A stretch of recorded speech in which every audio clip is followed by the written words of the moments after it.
everybody. Good evening. This is Mike Tedesco, the editor-in-chief of Wrestleview.com. And Victoria Tedesco. Welcome to our house with the horrible curtains. That people thought last week that we picked out. Again, they came with the house. How? Hold on, my screen's a little laggy here. But how dare they, number one, even insinuate that we picked out these hideous... I couldn't even tell you. Again, they're not bad, just not us. Here we go. Yeah, it's definitely not. It's not my style, that's for sure. No. That's for sure. If you're living in like the 70s, it's cool, you know. Well, everybody, welcome to the show. Thanks for sticking with us. We got quite a show tonight, Victoria, don't we? Bet. I thought we were going to forget this. Oh, no. I was reminded. Who reminded you? It was Uncle Billy. And a couple other people, too, have reminded me about... A list. They're all making the list. The bet. No. Andrew Elder actually said to me tonight that he is back on your list. He already knows it. He's accepted it. Okay. At this point. I know. But you know what, though? Here's the thing. I thought, like, looking back, I thought you picked Lana. I don't even deserve to be editor-in-chief of this website if I picked Lana to win. How dare you? And I'm trying to think again, how did this all transpire? I don't know. Like, you said you were going to take a shot. I'm like, no, that's Doug's thing. Yeah, I know that.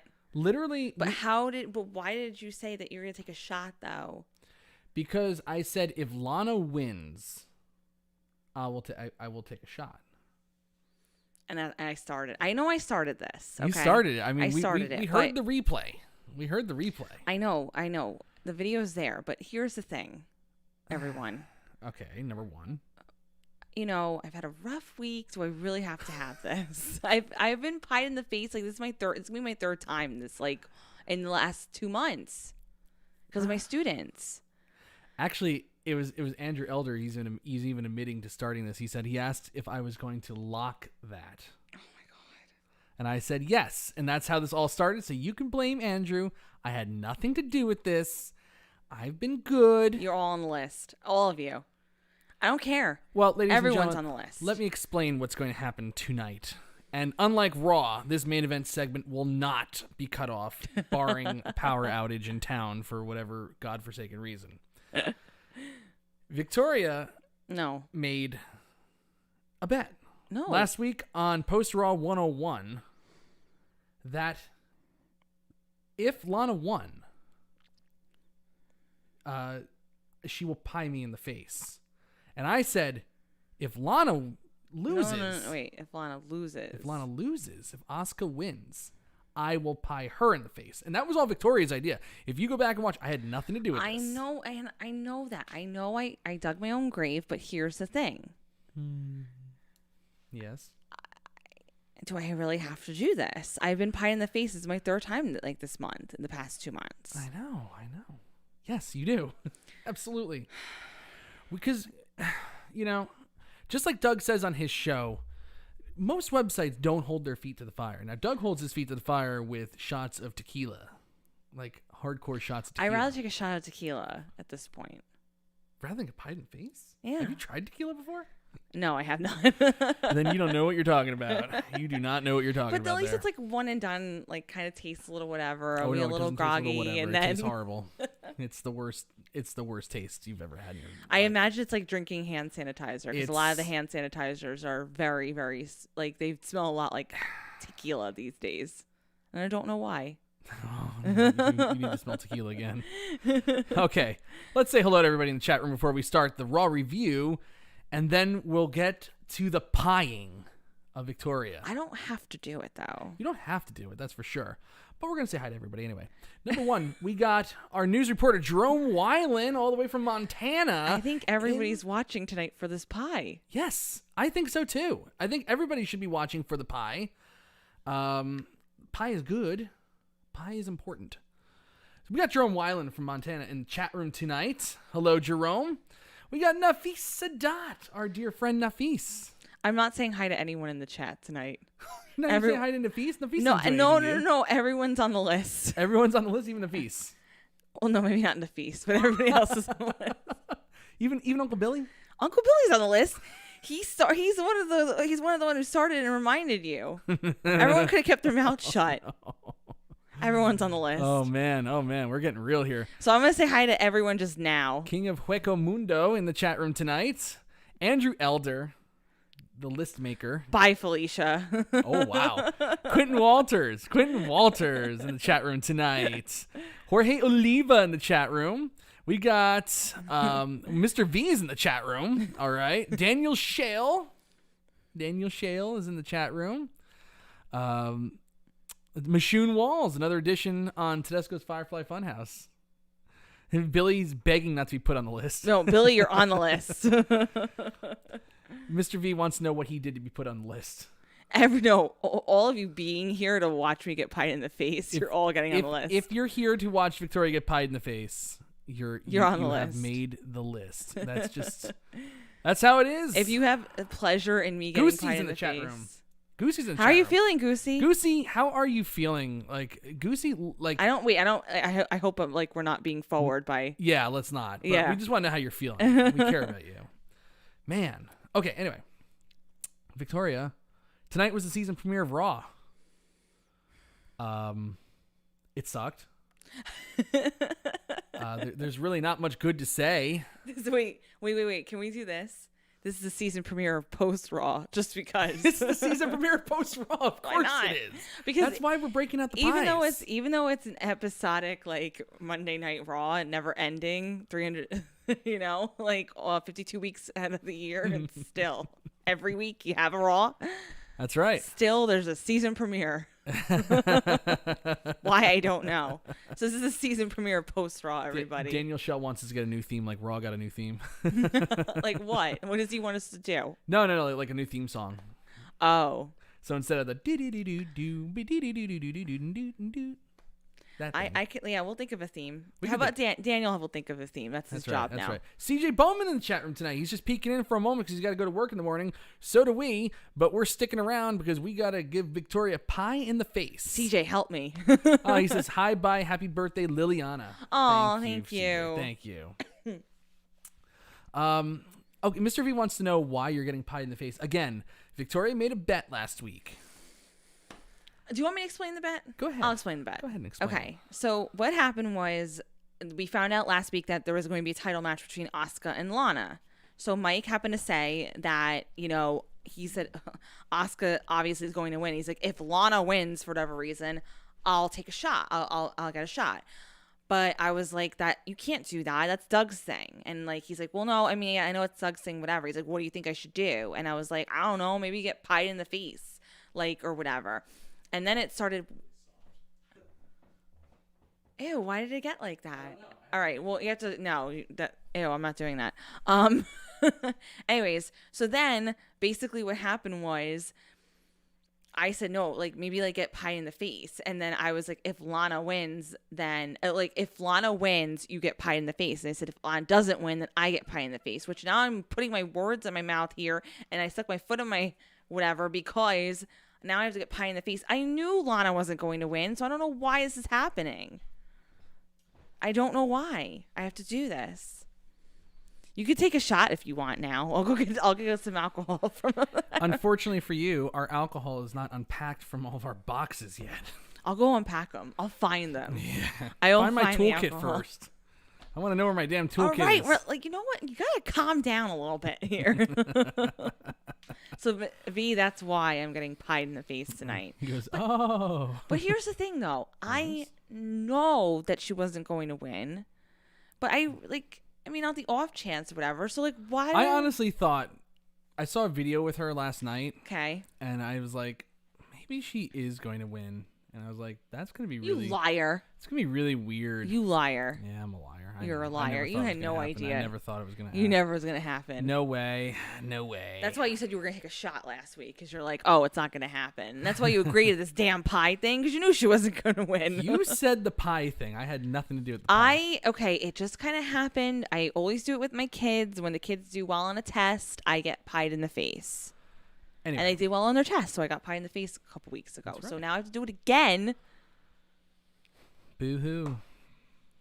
Anyway, Raw kicks off with a brand new theme. and a new video, which we weren't in, unfortunately. How rude. How rude of them.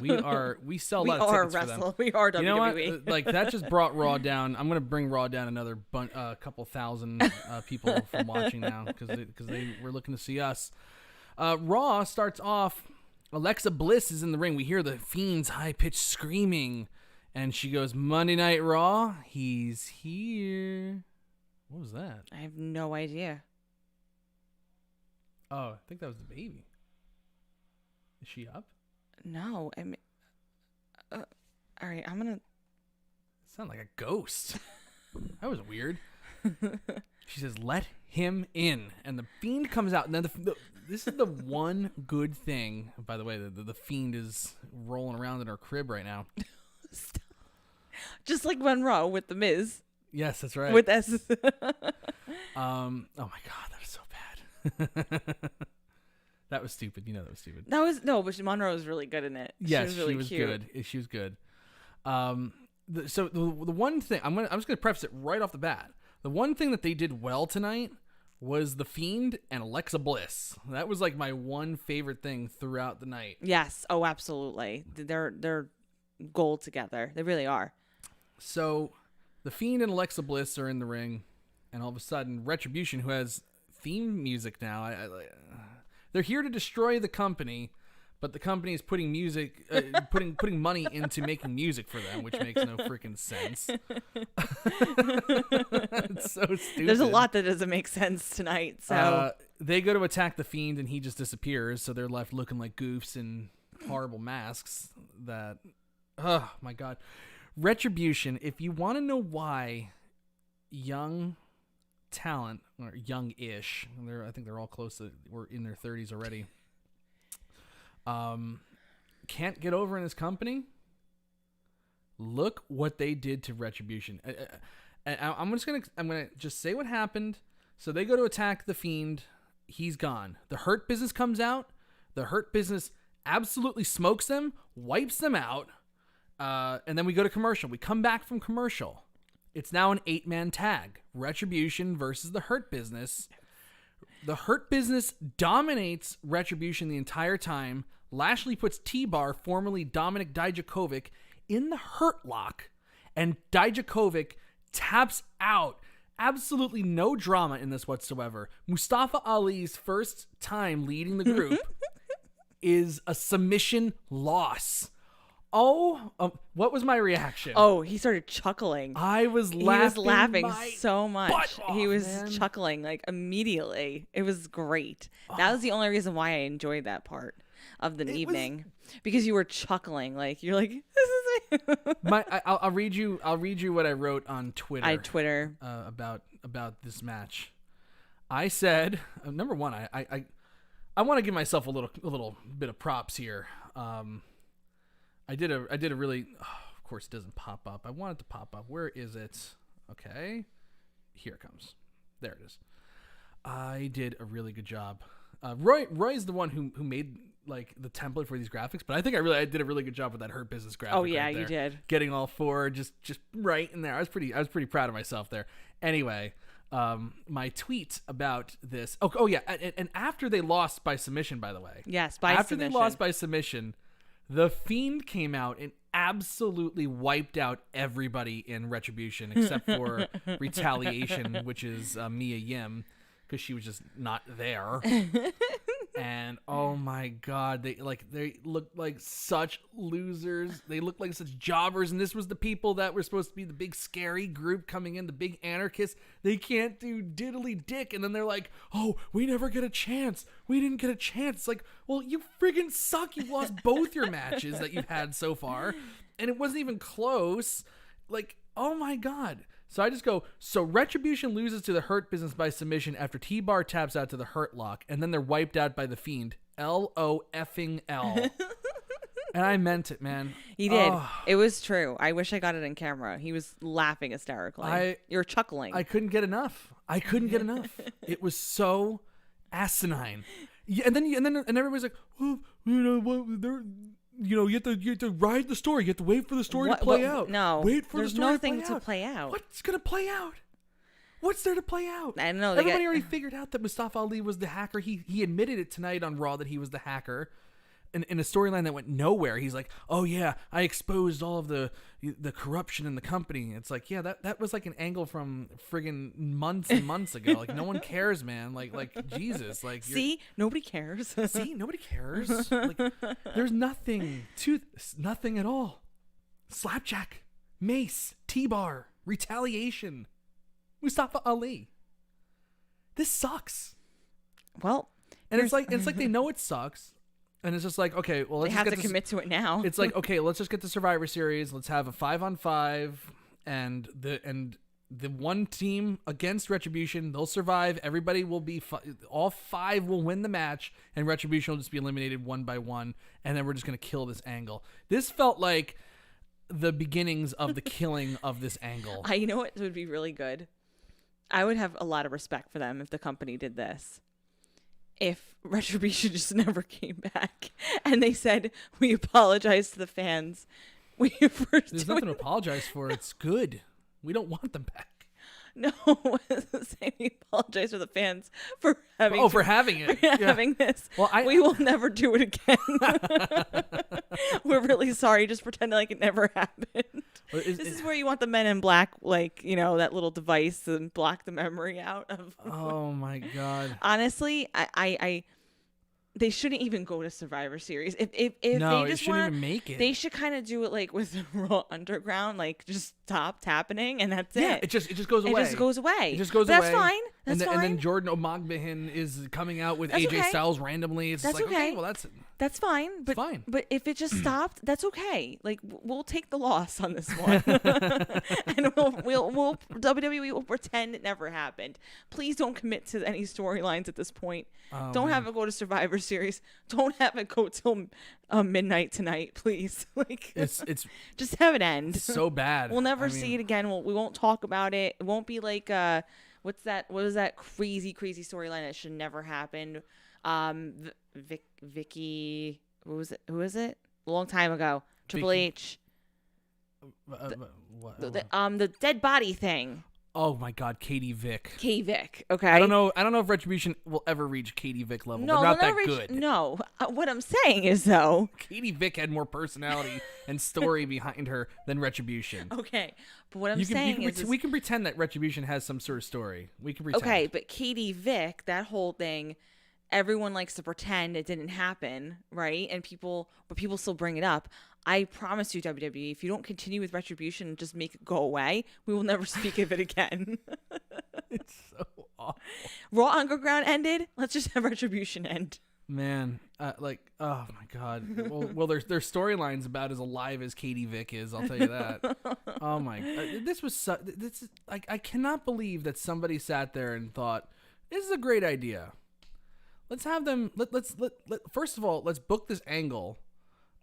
Before we actually pick who's going to be in the stable, let's just get a bunch of midgets in ski masks to come out with chainsaws and spray paint the dasher boards and chainsaw the ropes off. Ooh, that's really going to do it. And then they need 15 people to throw one cinder block through a window. I mean, I'm not gonna lie, chainsaws scare the living shit out of me, but yeah, well, chainsaws are scary, but like. They weren't like threatening to use it on somebody. and again, it's like in wrestling, if you're going to introduce a weapon, you kind of have to use it on somebody. So I guess they can't really decapitate somebody on the air. So that was stupid. Well, I don't know why they couldn't do that because everyone dies every other week on WWE. Oh my God. It's terrible. And there's nothing to this. There's nothing. God, like literally nothing. No, I know. That's what I'm like. I don't know. I can't even begin. I wish you can. I can't even begin to explain the thought process, and I'm begging somebody to try to defend it this time. No, I'm begging somebody to try to see the silver lining in the Retribution, because there isn't. There just Mike's isn't. asking for it. There just isn't. This is a dead on arrival angle. It was dead months ago when they threw the stupid Molotov cocktail at the power generator. Ew. It's like, are you kidding me? Ew. Like, this sucked up and down from day one. This was the meat wagon one is coming for there this were now. some parts that you're like, okay, cool. When? In the beginning. What?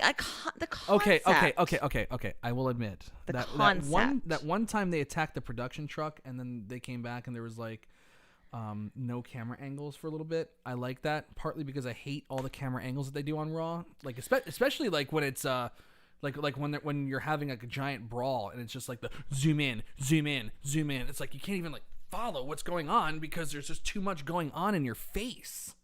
It's like, oh.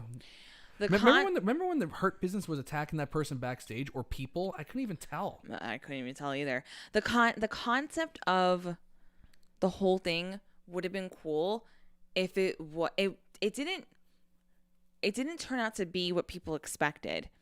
People really thought it was people who were like either furloughed, you know what I mean, or if it was people who worked for the company and they're coming back, you know, and nothing to do. It was all these NXT people basically who came up, and it's like, we want a chance. It's like, okay, well, why? Why should I give you a chance? Well, you got your chance, and you faced 4 guys. One of them Cedric Alexander. One of them's MVP, who's like almost 50, and you lost in no time flat. They got dominated. Who booked this? But the people who.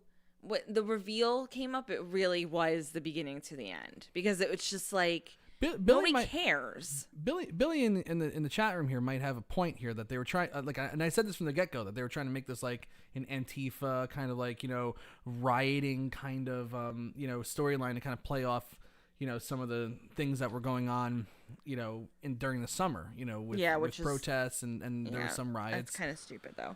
And he's saying that they couldn't get away with it, and that very well could be that they might just be getting this thing shut down by the network, and it's like they can't do what they wanted to do with it, so now they're just gonna have to kill it. It kind of reminds me of like what they did with Muhammad Hassan, even though I have to say they went way too far with Muhammad Hassan. But when the London bombings thing happened in 2005, that was absolutely terrible. They had taped SmackDown on Tuesday, and I believe that the London bombings happened like on the Thursday. It was like the day that SmackDown aired, and they did this like angle with terrorists coming out and choking the Undertaker with piano wire. Again, way too far. But it's not like WWE ran the angle after the London bombings. Like I don't think they would have done that. So I always thought that Muhammad Hassan kind of got a raw deal there, and he just got taken off of TV. But he's doing way better. He's a middle school principal now. And a very successful man. But I always thought that he got kind of, you know, raw dogged out of wrestling for something that he wasn't booking the angles. He was just doing what they told him to do. And I think they could have taken him off of TV and then kind of like, you know, backed off of like the crazy things that they were doing. Because there's no stone unturned in the field of disgusting promotional tactics that WWE has not overturned yet. So there's that. Anyway, that sucked. That was only the first segment. You better believe it, honey. Now we got AJ Styles coming to the ring randomly with the guy who was the bodyguard at Raw Underground, Jordan. I'm gonna butcher his name. Omagbehin. I think. Hey, he's super tall. I mean, he's really tall. How tall is he? Are they ever going to explain why Raw Underground went away? COVID. Yeah, no, but it's actually done. Raw Underground's done. COVID. Yes, COVID. Yeah, COVID ruins everything. That's true. That's why. No, they'll never explain it. It just ended. AJ's promo was weird, wasn't it? I mean, AJ's. He was like almost talking in circles. Like I had a lot of trouble understanding what the heck he was talking about. I really did. You know why? I think you had a problem understanding what he was talking about, because I don't think he knew what he was talking about. Probably not. He's probably like. I think they gave him like a. They gave him his lines, and he's like. Yeah, I'm not doing this. I'll do a version of what you want me to say. Yeah, I'm not going to say any of that. This sucks. And then he tried to salvage it, and then it just didn't really work out in his favor. Yeah. That's basically what happened. So he faces Matt Riddle, and Matt Riddle just acts scared of Jordan the entire time, and it costs him the match. So that's that. I don't even know why they're using Matt Riddle at this point right now. Why are they using Matt Riddle? And do you think having like this bodyguard type thing is good for AJ Styles? there was no explanation for why he was there. Yeah. AJ didn't even recognize him in the promo. That was the other weird thing. It's like, if they wrote something for him to say about the guy, he didn't say anything. I that's why I personally believe that they were just like, here, this is what's happening, and he's like, okay, I guess. Like, he was like just as blindsided as everybody else. I do genuinely believe that. Yeah, it's like, I think because you know how we always talk about how it's like we got literally to the minute they talk about what they're going to do that night. I think that's exactly what happened in the situation. They're like, okay, you're going to be paired up with him, Jordan, right? Mm-hmm.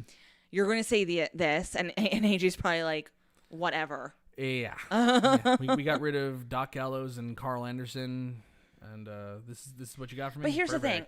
Here's the thing, though. I don't think somebody like AJ Styles needs that type of protection, quote unquote, right?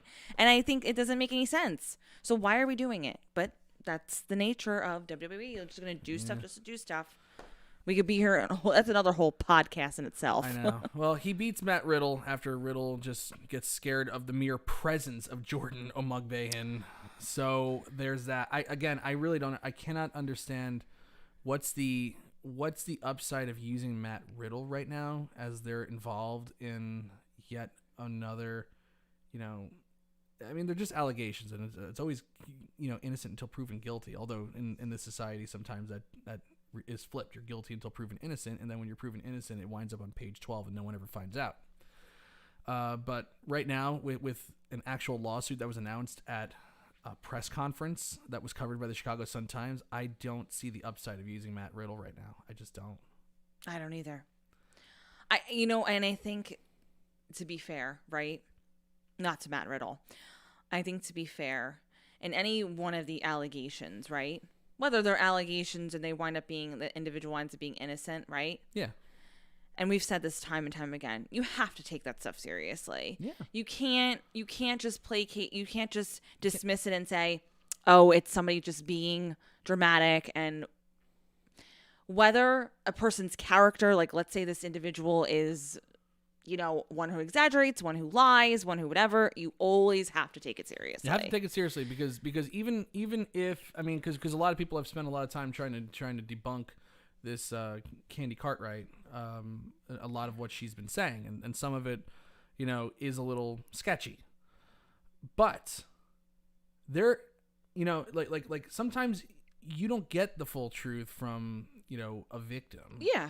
And they but somewhere embedded in there is some kernels of truth. Yeah. So I would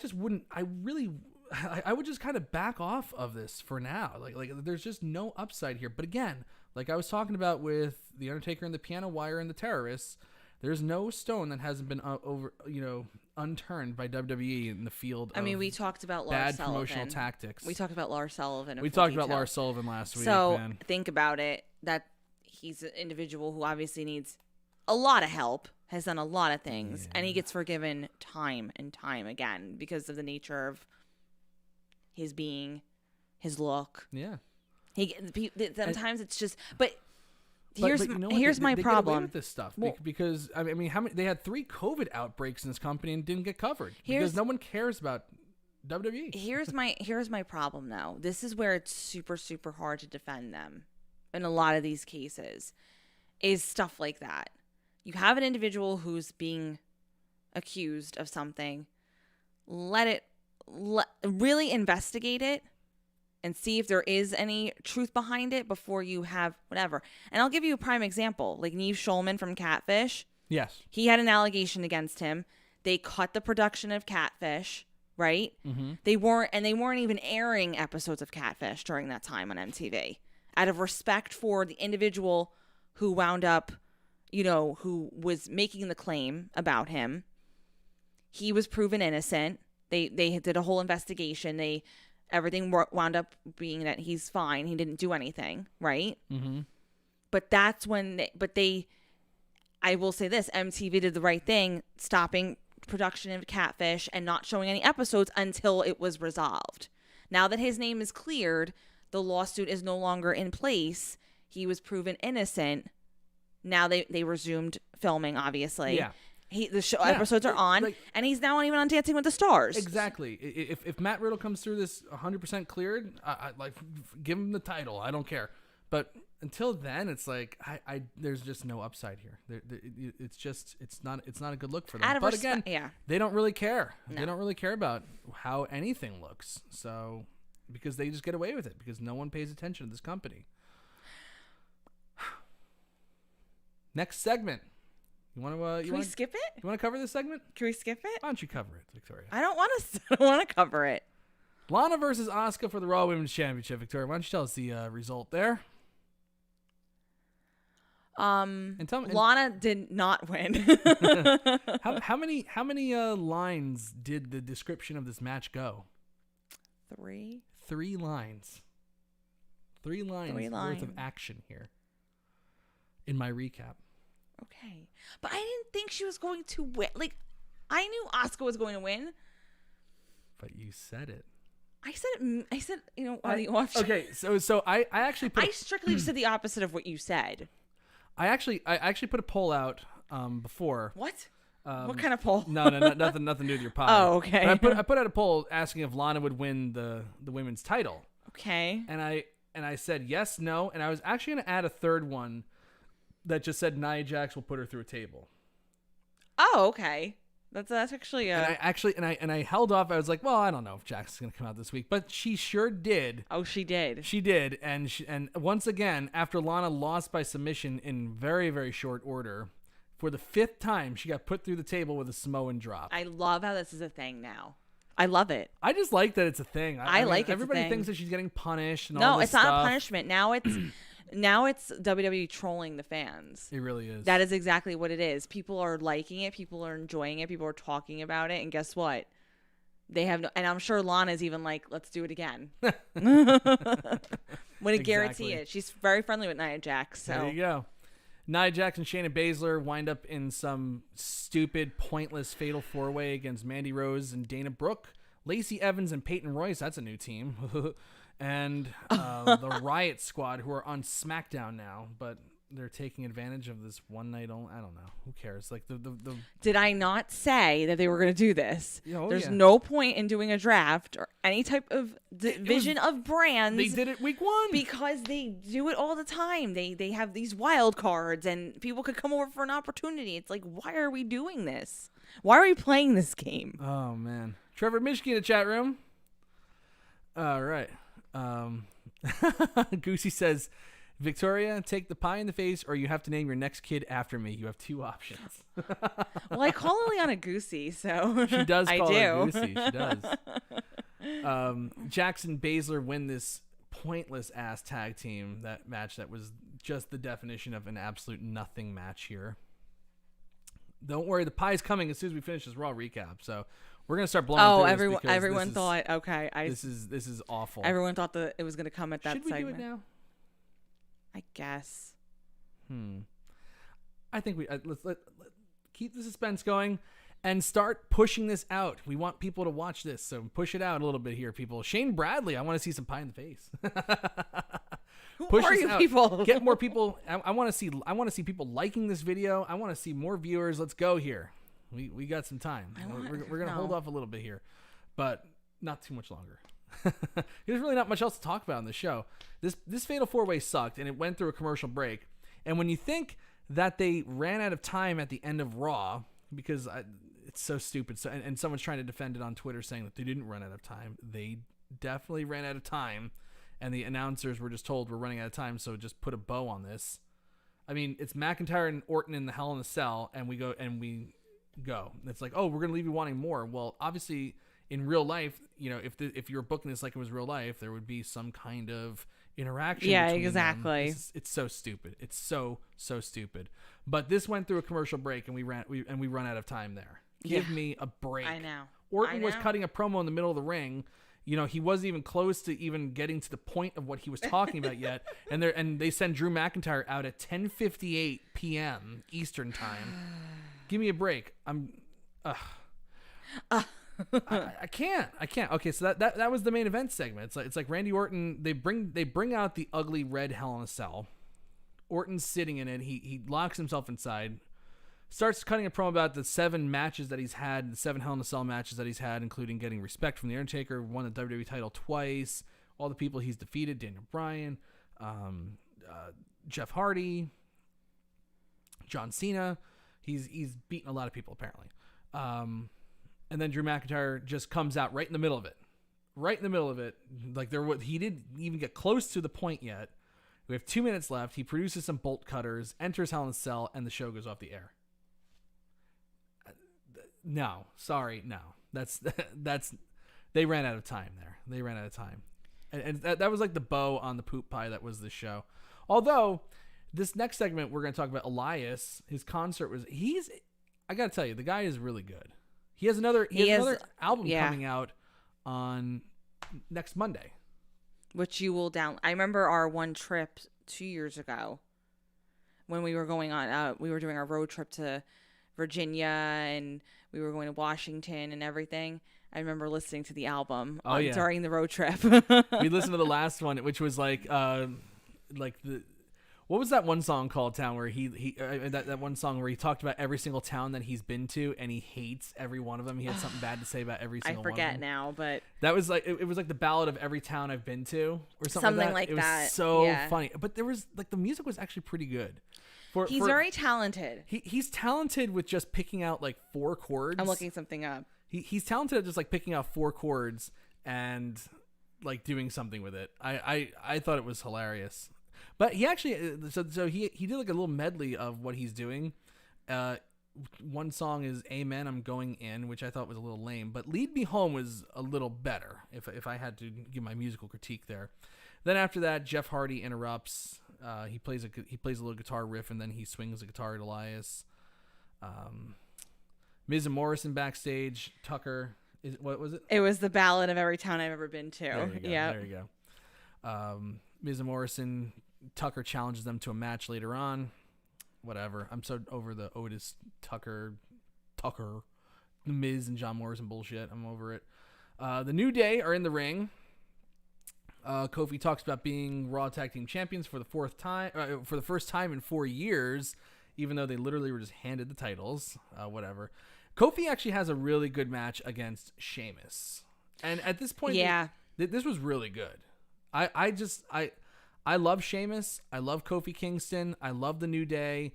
Those were like that and the Fiend and Alexa Bliss. Those were like the two, the few really good pickups for Raw, and the Miz as well. Actually, I have to really say the Miz is really good. That was a good addition to Raw as well. But other than that, like most of the other changes, Braun Strowman coming over sucks. Like that's a big nothing pie. Yeah. The women's roster is a mess. Well, it's a joke to begin with. There's no upside there at all. I have to say I do agree with you on with Kofi Kingston and Sheamus for sure. I really and even in terms of their matchup, but I think adding them just to the roster in general is just a nice change, definitely. And it's kind of a good way to bring back some of like the good technical wrestling to the show as well, besides your like main eventers. So I think that having both like those type of guys on there is definitely a plus for sure. Absolutely. For sure. And I think you need somebody like The Miz, and I'm not just saying this because I adore him. You need somebody like The Miz who can talk really well and bring some different... I mean, I would like them to change it up a little bit of what they're doing with them, but obviously he's a very good speaker, so... See, my problem with the changes that they made, though, and don't get me wrong, the show was a lot more watchable without Seth Rollins and the Mysterio shit. Like, that sucks. But, The thing the problem with the changes that they made is that this is a 3-hour show, and sometimes when they want to phone stuff in, they just put long matches on, right? Yeah. They put a bunch of people on the show that aren't capable of having a long matches. Match. Yeah. Like you're not going to see Braun Strowman and Keith Lee have a long match. No, and you shouldn't. And you shouldn't even watch them have a match again after what they did tonight. That was a disaster in and of itself. But other than the New Day and Sheamus, I'm not really AJ Styles could. I'm not really seeing many others that could have long matches. Long matches. There's not much here. And they're wasting Miz's time, like, you know, in this stupid storyline. You know, they send out Otis in a pink mask, and he's tagging with Tucker as El Gran Gordo, even though the Miz cut a really good promo on him about why he's an embarrassment, not championship material. I really hope this just ends with the Miz winning the Money in the Bank contract and cashing in. I would love to see Miz get one more title run. I do too. And I'm not just saying that. I think that he deserves it, and I think that he could do something actually really well with it. Yes. I do. I don't think people really do realize how far the Miz has come. He really has. He really, really has. You know, everyone when they joined the Miz train a few years ago, like, I'm the person who saw that a long time ago. The potential that he has. Yes, he's always been an individual who just says yes to the company. He does. He really is like a yes man when it comes to it. But at the same time, though, he's really proven himself. Yeah. So much. He has. And it's like he's done so much. I mean, he has been there for 15 years, and he's improved a great deal. You know, I think about, like, when he was on Raw and he was doing the B team stuff, and he really made Curtis Axel and Bo Dallas. He really, like, kind of saved their careers. Yeah. Like, I remember them doing the harmonica with Elias and stuff like that. It was just, like, absurd. But he was great. He I mean, look what he did with Damian Sandow. You know, he's taken, you know, some, you know, lemons and made lemonade, you know, many, many times. But he's improved so much since 2011. They gave him the title run in 2011. He wasn't even close to ready. I mean, he was a good character, but he was, like, more of a cartoon than, like, a polished, like, actual believable character at that point. And I think he deserves one more opportunity, and it almost feels like they're gearing up for that. And it's like this stuff with Otis is just like a time waster, just to get him to the title. The reason why I think it's necessary at this point, just because he's an individual who, he does have a lot of variety.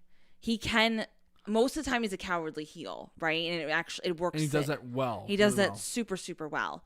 But he has been up there with the main eventers, and he can put on, like, a little bit of a longer match and stuff like that.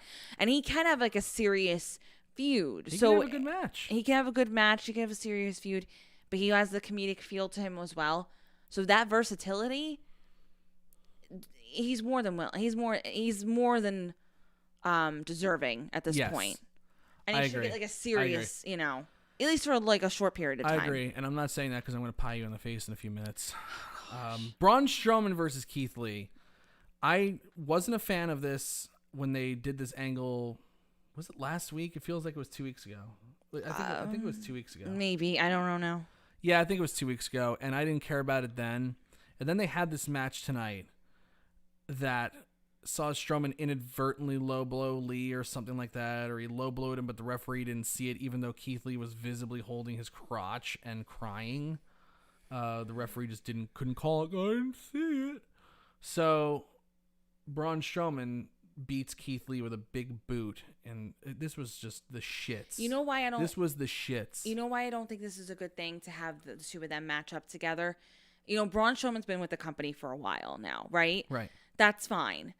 But Keith Lee, who's coming in new to the roster here, he should not. And fine, he lost matches. Point. Yes. He lost matches to Randy Orton. Fine, but they did it in a way where it's like, okay, it's Randy Orton. That's fine. Like, he's a veteran. Like, no big deal. But if you continue to put him in matches where he's losing, Braun Strowman's the same caliber as him. That's something, like, down the line. Yep. You need to have Keith Lee now, like, fine, again, losing to Randy Orton, no big deal. He's Randy Orton. Yep. Now you need to have him in a role of dominance. He should just be crushing people. He should be having people where he's just squashing it, 2 seconds, establishing that role of, again, like, this bulldozer type deal. He should not be having matches with Braun Strowman who are on the equal playing field of body types where they're big guys. Right. And then losing. It's not helpful to Keith Lee. No, this did absolutely nothing for him. Global Set Darkpool, what's up, Mike and Victoria? Thank you for joining us. Good sir. Hello. You're about to see a very special moment in post-Raw history here, as Victoria gets pied in the face for losing the bet. I thought you guys forgot about it. No, I did not. What? But there's nothing to... There's no upside to Keith Lee. against Braun Strowman. No. Keith Lee, like you said, he hasn't been established. We know what Keith Lee can do because in NXT, somehow they are able to, show the full potential of everybody. And then when they get to the main roster, it's like, Paul. okay, well, everything that you've ever done before, just forget about it. And just play and just play our stereotypical wrestler. When you're under my direction of my good friend Paul, my best friend Paul, then you're fine. Paul. Hi, Paul. But when you're not under my direction of Paul, and then you go into Vince McMahon territory, it's a totally different game. Totally different game. And Keith Lee has been main rosterized. Yep. That's it. Stamp of approval from Vince McMahon. All right, Victoria, I'm going to go prepare. Can we get this over with, please? I'm really... why do you have to say it like that? Can't you just say, like, you're lost, like, you lost the bet? You did lose the bet. Yeah, but why are you calling it a punishment? I'm not getting punished. Okay. You're just desserts. That's fine. I'll accept that. Does everybody really want to see this? Where are we doing this, by the way? Because I don't want to ruin our couches. You're not going to ruin the couch. Don't you worry. I don't want to ruin my outfit. Can you please, I beg of you, don't do this. I have done this so many times. Like, nobody understands. I get pied in the face frequently because my children, they get very motivated if they do well on a test and they listen in class, especially during like this whole virtual thing. I have them where I get pied in the face. So this isn't like the first time that Mike has done this. So really, it's not special. It's not going to be any more special for him, I find. Why are you adding more whipped cream? Because the other one melted, and we're already out of whipped cream. We are out of whipped cream. Awesome. How are we out of whipped cream already? I got it. Don't worry. I got enough. Oh, yes. Yes. The whipped cream pie is here. Victoria.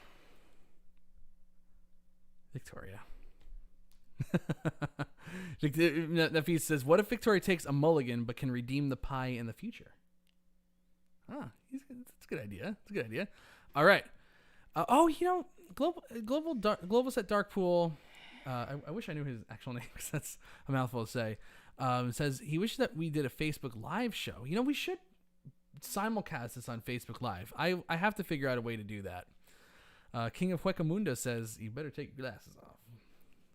Okay, Victoria. Can I see? Where's my towel? I don't know what you did with it. What did you do with it? I didn't do anything with it. There it is. Yeah, you did that, not me. This hurts me more than it's gonna hurt you. But no, it doesn't. But a bet's a bet. We don't play around. Whoa. We don't play around here on Wrestleview. Whoa, don't throw it at me. I'm not gonna throw it at you. Don't worry. But don't worry. Oh, Here it no. comes. No. Yes.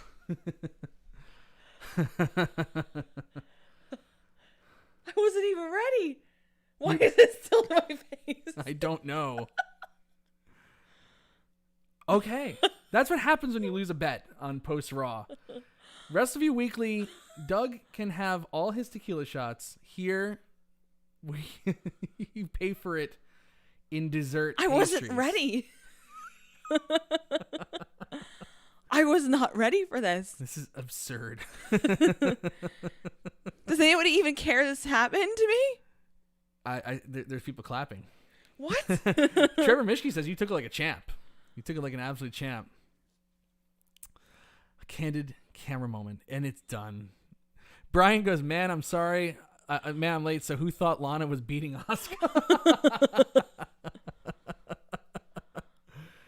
Oh, man. I was not ready. I was. Oh, this is good pie. Is it vanilla cream? It's, yeah. It's really good. It's all, yeah. It was very, very tasty when I had a little. I mean, it's very, very good. You should do like the Mrs. Doubtfire. Hello. Oh man. Did it get in my hair? No, I don't think so. I think I protected you there. Oh my goodness. So that's what happens when you lose a bet on post Raw. You want to make it? If Raw advertised anything a week in advance, we can make another bet for next week, but we got nothing here. But this Sunday we will have a post show for Hell in a Cell with me and Doug, and maybe we can make an. Wait, no! I'm not getting pied again. Okay, fine. No, all right, fine. I will. Okay. You know what? Maybe we should do prediction. Maybe we should do a little predictions for Hell in a Cell. Okay, what's the one match that's like? Okay, Sasha Banks versus Bayley. We'll just do one match. All right, fine. I think. Oh God. Why do I have to go against somebody who like? I think Sasha Banks is winning, and if Sasha Banks doesn't win, I will take a pie in the face next week on post Raw. Okay, and if she does win, wait. So what's the stipulation? If here? Sasha Banks wins, I get pied. I guess or you would get pied. I guess you would get pied. So if Sasha Banks wins, I get pied. Yes, and if Bayley wins, I will get pied. Okay, I think it's a fairer matchup. Because it really can go either way. It really could go either way. This was not fair. I think that's fair. This was not fair. I think that's very fair. This was a really bad bet on your part. This is a horrible bet. This is season premiere. The season premiere of bad bets. I just don't know why I had to be on this on this match. I don't know. Like, you did it, not me. I think what's funny. It's Andrew Elder's fault, actually. Still Andrew's fault. It's not. No, it's not Andrew Elder's fault for the initial thing. It's my fault. I will take responsibility, but it's Andrew's fault for reminding everybody. Okay. And Uncle Billy. Okay, so Brian wants me to clarify. Okay, now, Mike, you know this company. Are you saying Sasha wins the belt or somehow just wins? Now, I would say, well, Brian, it's Hell in a Cell, and there has to be a winner, but 2 years in a row, we've seen Hell in a Cell matches with no finish. So, the Hell in a Cell concept is completely dead. So, I'm going to say Sasha Banks is going to win the belt on Sunday. And if she does not win the belt, or this match is thrown out, whatever result does not have Sasha Banks winning the title, I will take a pie in the face next week. Okay? It's actually a really good pie. All right, everybody. What did you think of the season premiere of Monday Night Raw? Is there more pie in the fridge? I wish there was a season finale of Raw. Is there more pie in the fridge? No, I ran out of whipped cream, unfortunately. It was like one bottle. Like, geez, that's all the whipped cream that comes in there. It is pretty good. It is really good. It's really good. Yeah, I know. Ready Whip is just wonderful. All right, thumbs up, thumbs down, chat room. Victoria, what do you say? For Raw? Yeah. Thumbs down. I got a pie in the face. Yeah, I'm gonna. Damn you, Lana. No, I'm just kidding. This... Again, I just want to preface to everybody. I did not think she was going to win. It was simply because you said Asuka was going to win. And you said Lana winds up winning, you'll take a shot. Not that I actually thought that Lana was going to win, okay? Oh, man. Oh, man. This show sucked. This show, though. No. This show was really good. But the other... Raw sucked. It just was bad. It just was awful. But post-Raw, again, I think we outdid ourselves here. Victoria got pied in the face tonight, and if you're just joining us, if you're just joining us, please you can rewind and watch this forever. Anyway, Shane Bradley says the season premiere of Raw was worse than when I tore my MCL. Wow, oh, that's terrible. That's terrible. Machine gives it a slight thumbs down. Andrew Elder says thumbs down. I'm on the list. And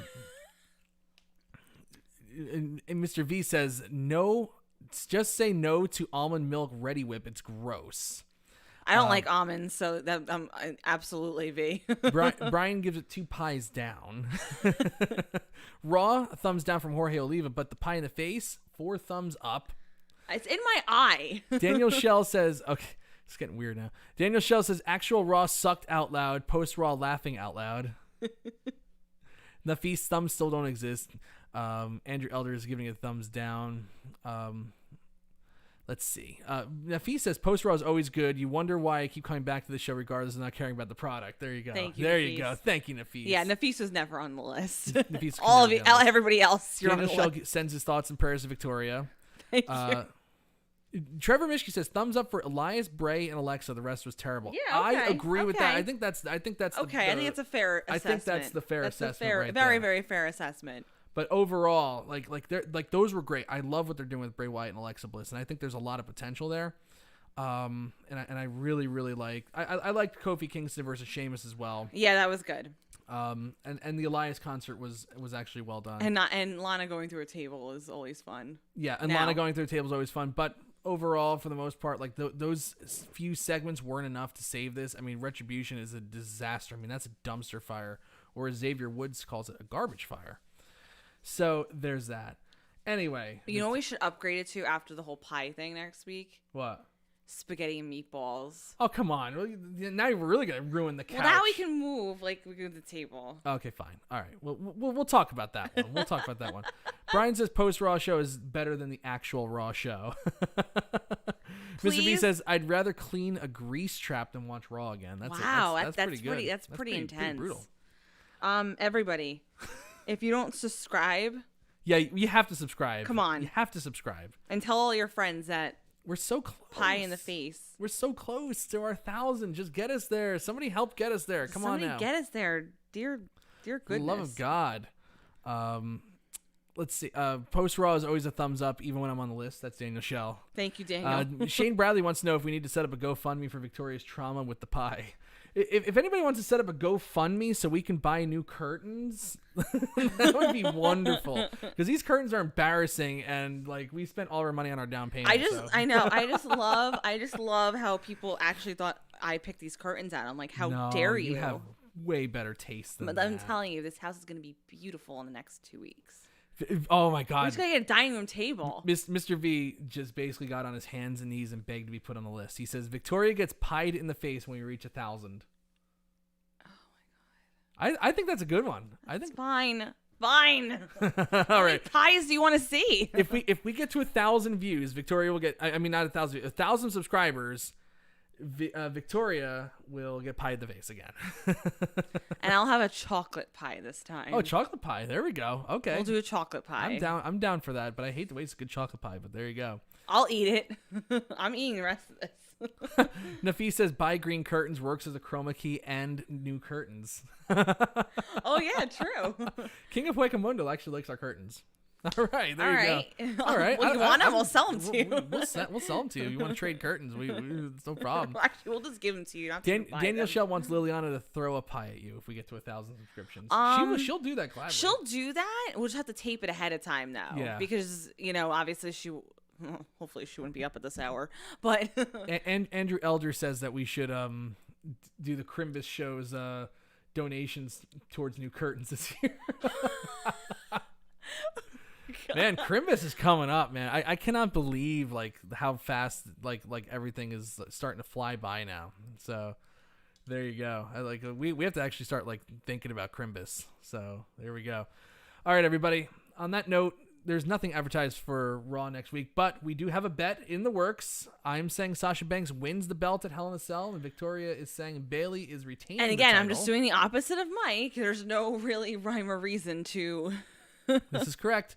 If there's any result where Sasha Banks doesn't walk away with the SmackDown Women's Championship, I'm getting a pie in the face next week here on Post Raw. Okay. Okay. Okay. Okay. All right, everybody. I'm Mike Tedesco, the editor-in-chief of Wrestleview.com. And I'm Victoria Tedesco. Check out all of our great content. Pie extraordinaire. The Pie Extraordinaire. Check out all of our great content this week. We're gonna have, I believe, we're gonna have a Wrestleview Weekly at some point this week with some Hell in a Cell predictions. We're gonna have, and then we're gonna have a Hell in a Cell show with me and Doug.